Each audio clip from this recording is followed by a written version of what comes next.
एक छोटे से गांव में रामू नाम का आदमी अपनी पत्नी सीमा के साथ रहता था। रामू की आर्थिक स्थिति ठीक नहीं थी। वह एक छोटी सी झोंपड़ी में रहता था और लोगों के खेतों में मजदूरी कर अपना गुजारा करता था।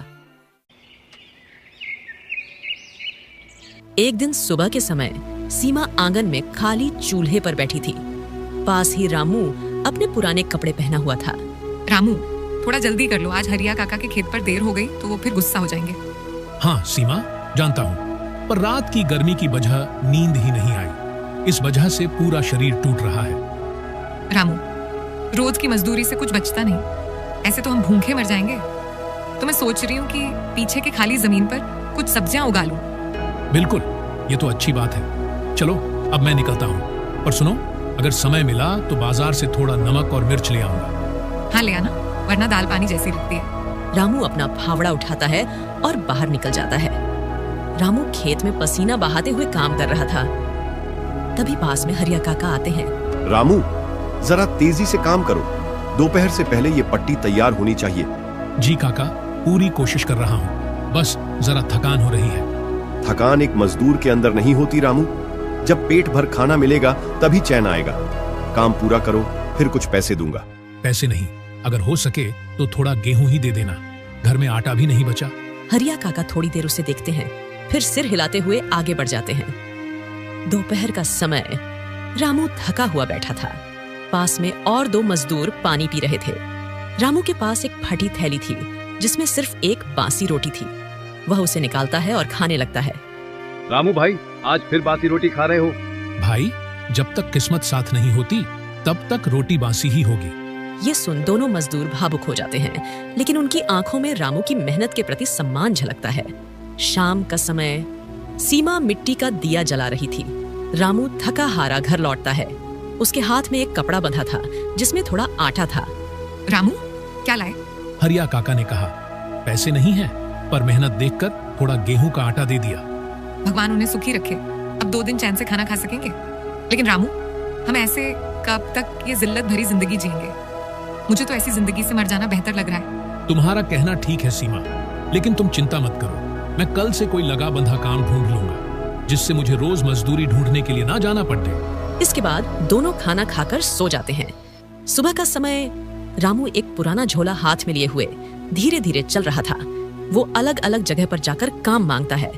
महेश भैया, अगर कोई छोटा मोटा काम हो तो बता दीजिए, मैं भी थोड़े हाथ पैर चला लूंगा। रामू, अभी तो दुकान में लड़का रखा है और ज्यादा भीड़ नहीं है, जब जरूरत होगी तब बताऊंगा। रामू थोड़ा उदास होकर आगे बढ़ता है। दोपहर का समय रामू एक मिठाई की दुकान के पास रुकता है जहाँ कुछ लोग बैठे थे। चाचा, कोई काम मिल सकता है क्या? मैं आपके बर्तन मांज दूंगा और साफ सफाई भी कर दूंगा। अरे रामू, तू अब ये काम करेगा? चल भाई आगे बढ़, यहाँ हमारे लड़के ही बहुत हैं। रामू की आंखों में निराशा साफ झलक रही थी। रामू थका हारा और निराश होकर घर की ओर लौट रहा था। उसी समय सामने से गांव के मुखिया जी बैलगाड़ी से उतरते हैं। वे रामू को अच्छे से पहचानते थे। अरे रामू बेटा, क्या बात है, बड़ा परेशान दिख रहा है। नमस्ते मुखिया जी। हाँ, बस काम की तलाश में निकला था, लेकिन कहीं कोई काम नहीं मिला। तू मेहनती लड़का है रामू, मैं जानता हूँ तू खेतों में दिन रात पसीना बहाता है। ऐसा कर, मेरी आटा मिल में थोड़ा काम खाली है, मजदूरी ज्यादा तो नहीं मिलेगी, लेकिन रोज का काम पक्का रहेगा। मुखिया जी, सच कह रहे हैं आप? हाँ रे, गांव का मेहनती आदमी भूखा नहीं रहेगा जब तक मैं जिंदा हूँ। कल सुबह आ जाना, काम दिखा दूंगा। आपका बहुत बहुत धन्यवाद मुखिया जी, आपने आज उम्मीद जगा दी। बस मेहनत ईमानदारी से करना, आगे रास्ता खुद बन जाएगा। रात का समय रामू घर लौटता है। सीमा चूल्हे के पास बैठी थी। रामू मुस्कुराते हुए आता है। आज कुछ बात बनी क्या रामू? हाँ सीमा, आज मुखिया जी से मिला, अब उनकी मील में काम मिलेगा।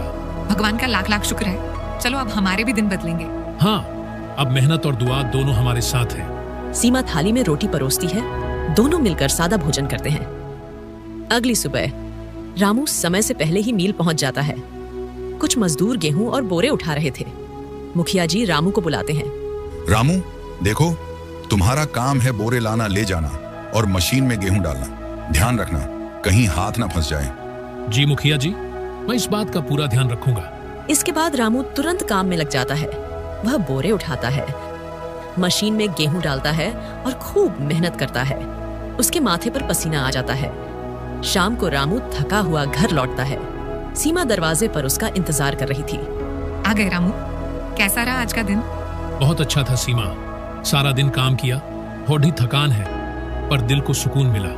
पहली बार लगा कि कुछ कर रहा हूँ अपने लिए। भगवान का शुक्र है। देखो, आज मैंने बाजरे की रोटी और प्याज की चटनी बनाई है। दोनों बैठकर सादा खाना खाते हैं। उनके बीच शांति और सच्चा प्रेम दिखाई देता है। अगले दिन रामू फिर से सुबह जल्दी मील में पहुंचता है। वो पहले से ज्यादा मेहनत करता है। आज बोरे उठाते उठाते उसे दोपहर हो जाती है। पसीने से तरबतर रामू की आंखों में हल्की थकान और भूख दोनों झलकती हैं। आज बहुत जोर से भूख लग रही है। सीमा के हाथ की रोटी तो शाम को ही मिलेगी। क्यों ना आज हेमू के ढाबे पर कुछ खा लूं? इसके बाद रामू पैदल चलता हुआ हेमू के ढाबे पर पहुंचता है, जहां कुछ खटिया, कुछ बेंच पट्टी थी। दूर से दाल, रोटी और घी की महक आ रही थी। रामू वहां पहुंचता है। आओ रामू भाई, पहली बार दिखे हो अपने ढाबे पर, क्या खिलाऊं? आज जरा भूख तेज लगी है शंभू, एक प्लेट दाल चावल दे दो। वाह, अब तो रामू भाई कमाने लगे हैं। हाँ, मुखिया जी की मील में काम मिल गया है। रामू हंसता है और शंभू प्लेट में गर्मा गर्म दाल चावल परोसता है। कितना अच्छा लगता है जब अपनी मेहनत से कमाए पैसों से पेट भरता है। रामू ने दाल चावल खा लिया था, फिर जेब से अपने सिक्के निकालता है और काउंटर की तरफ जाता है। वहां ढाबे का नौकर शंभू बैठा था। भैया, खाना बहुत अच्छा था, बताओ कितने पैसे हुए? आपने एक बड्ढी प्लेट दाल चावल खाया है, इसके हुए 500 रुपए। 500? भैया, दाल चावल के 500 रुपए? हाँ, और क्या मुफ्त में परोसा था? यहाँ कोई लंगर नहीं चलता।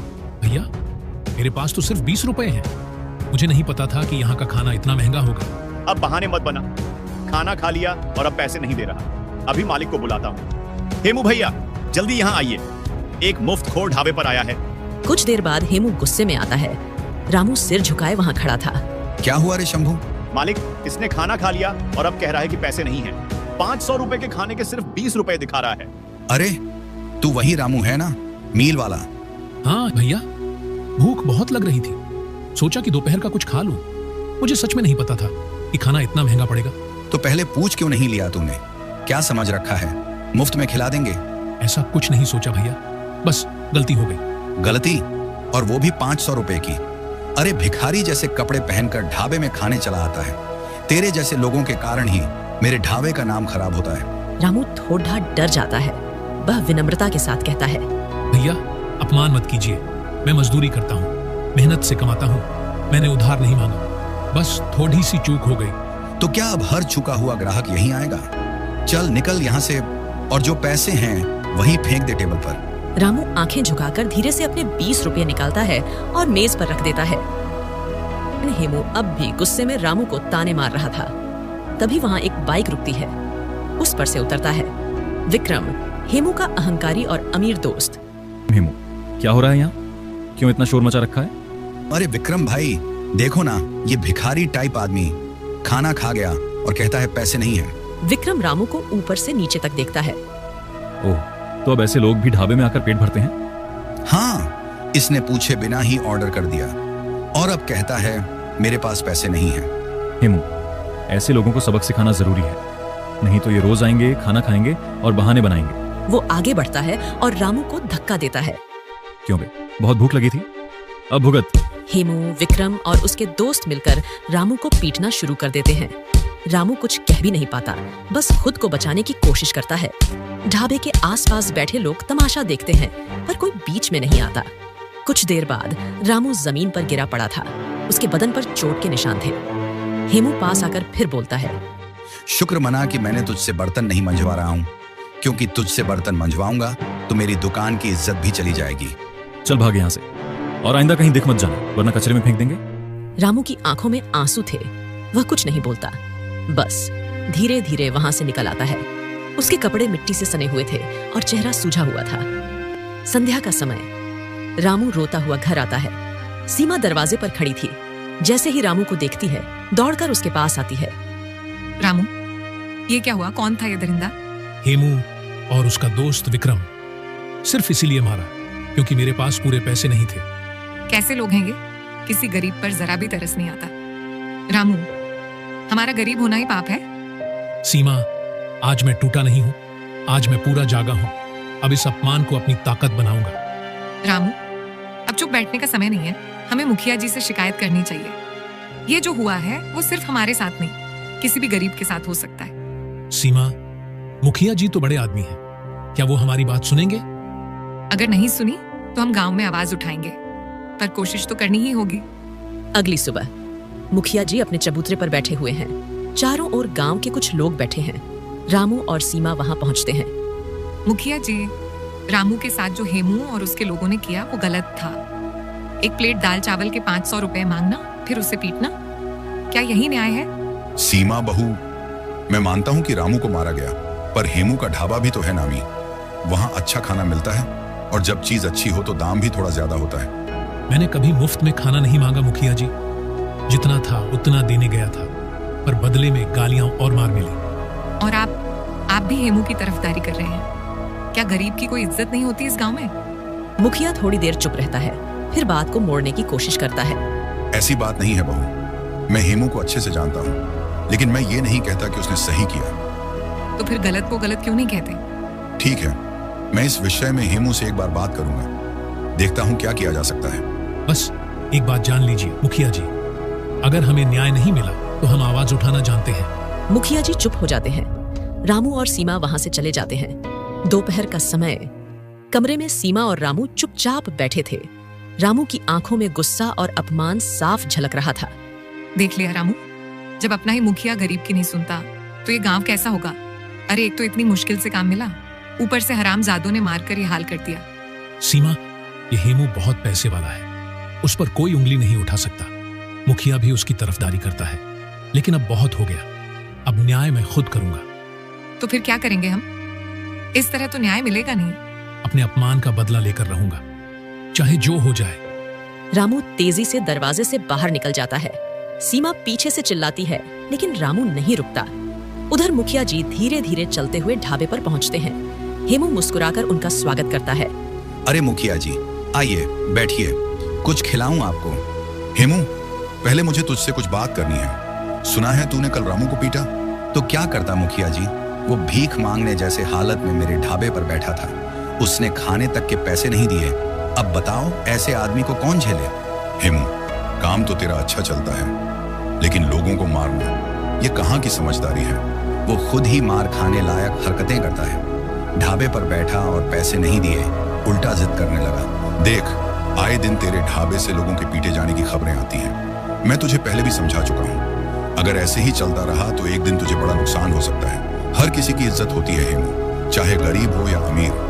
अगली बार किसी को मारने की खबर आई तो पंचायत में तेरे खिलाफ बात होगी। ये कहकर मुखिया वहां से चले आते हैं, पर हेमू का चेहरा तन जाता है। रात हो चुकी थी।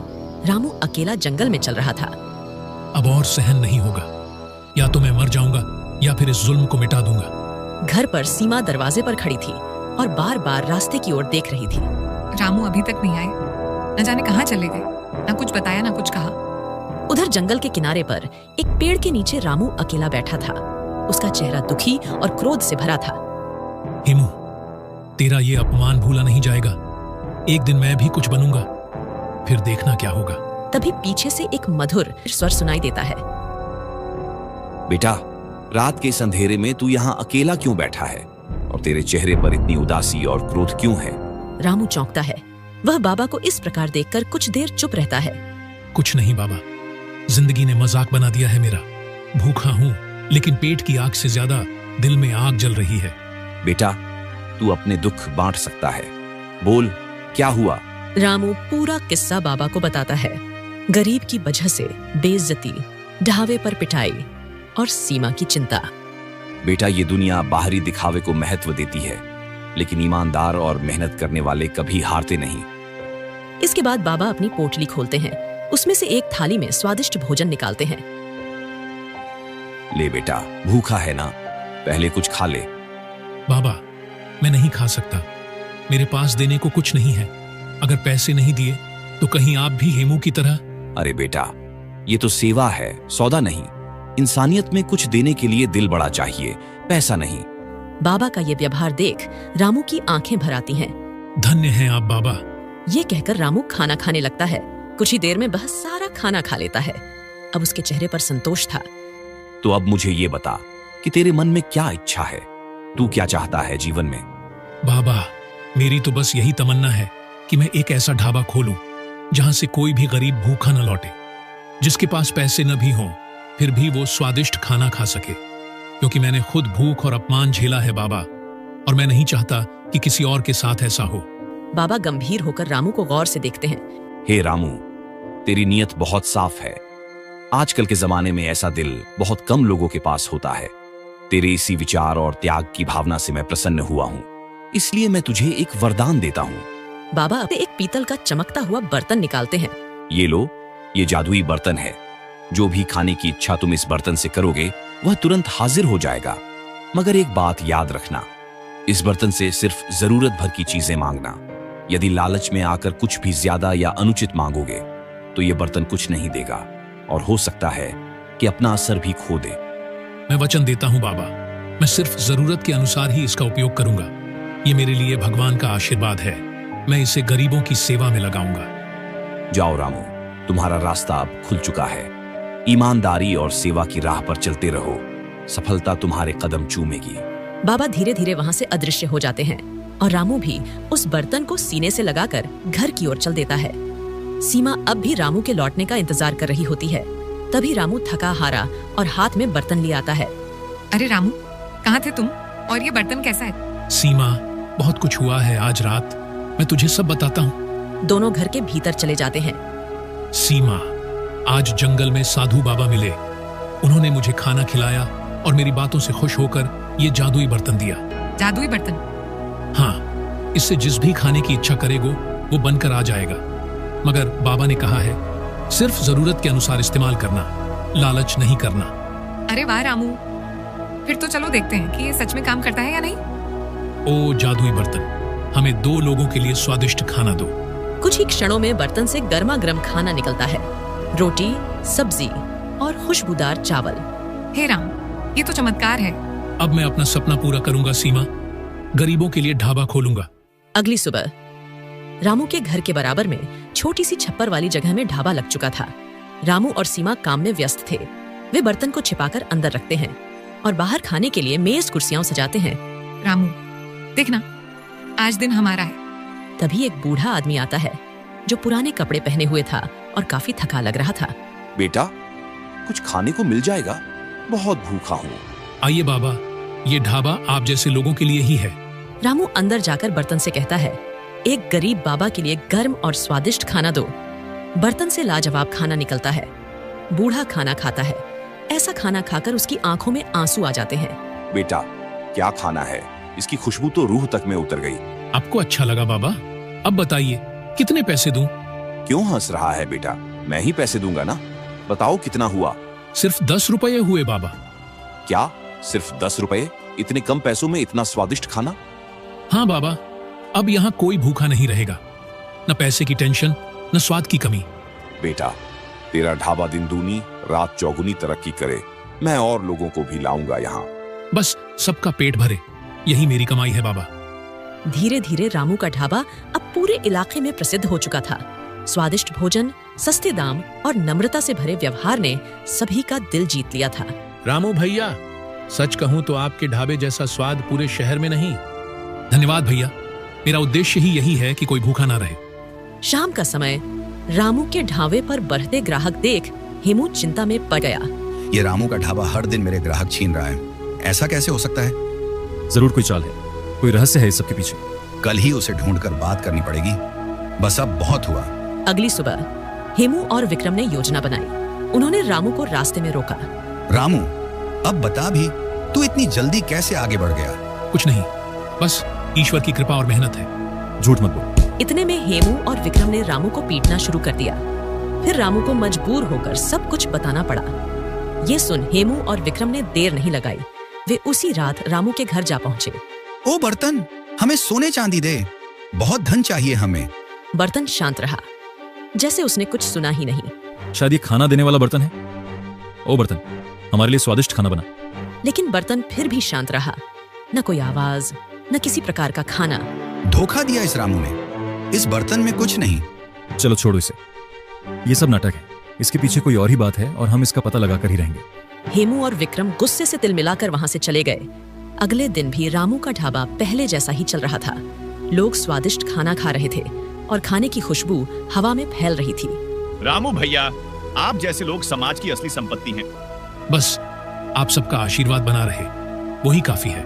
हेमू और विक्रम गुस्से में इधर उधर टहल रहे थे क्योंकि उसकी दुकान के काफी ग्राहक कम हो गए थे और उन्हें आर्थिक तंगी भी झेलनी पड़ रही थी। ये रामू कैसे हर दिन 100-200 ग्राहकों को खिला देता है? कोई तो राज है उसके पास। कल उस बर्तन से पैसे मांगने पर भी कुछ नहीं निकला। मुझे तो लगता है कुछ न कुछ जादू है उसमें। तो अब क्या करें? अगर उसके ढाबे को बंद नहीं किया तो हम भूखे मर जाएंगे। एक उपाय है, अगर उसके खाने में थोड़ा सा जहर मिला दिया जाए तो लोग डर जाएंगे और कोई उसके ढाबे पर नहीं आएगा। क्या सच में? लेकिन पकड़े गए तो? अरे हम सावधानी से काम करेंगे, कोई नहीं देखेगा। बस एक बार कर दो, फिर रामू खत्म। रामू ग्राहकों को खाना खिला रहा था। सीमा कुछ लेने के लिए गई हुई थी। लो भैया, गरम गरम पूड़ी और सब्जी। और बताओ, कोई कमी हो तो? हेमू और विक्रम ढाबे के पीछे से आते हैं और धीरे से बर्तन के पास पहुंचते हैं। चल जल्दी कर, जहर डाल दे। हेमू जेब से शीशी निकालता है, तभी जोर से सीटी बजती है। मुखिया हाथ में लाठी लेकर आता है। पुलिस भी उसके साथ थी। पकड़ लो इन दोनों को। जहर मिला रहे थे ये रामू के खाने में। नहीं मुखिया जी, हमने ऐसा कुछ नहीं किया। हाँ, हमें फंसाया जा रहा है। झूठ मत बोलो, मैंने तुम्हारी बात सुन ली थी। तुम दोनों ने कल रात भी रामू से मारपीट की थी। शर्म करो। चलो थाने, अब तुम दोनों वहीं की हवा खाओगे। हेमू और विक्रम को हथकड़ी लगाकर ले जाया जाता है। रामू भावुक होकर मुखिया के पास आता है। मुखिया जी, आपने मेरी जिंदगी बचा ली। अगर वो खाने में जहर डाल देते तो न जाने कितने गरीब मारे जाते। रामू, तेरी नीयत साफ थी, इसलिए भगवान ने भी तेरा साथ दिया। अब चल, मुझे भी कुछ स्वादिष्ट सा खाना खिला दे। रामू हंसते हुए खाना परोसने लगता है। सभी लोग ताली बजाते हैं।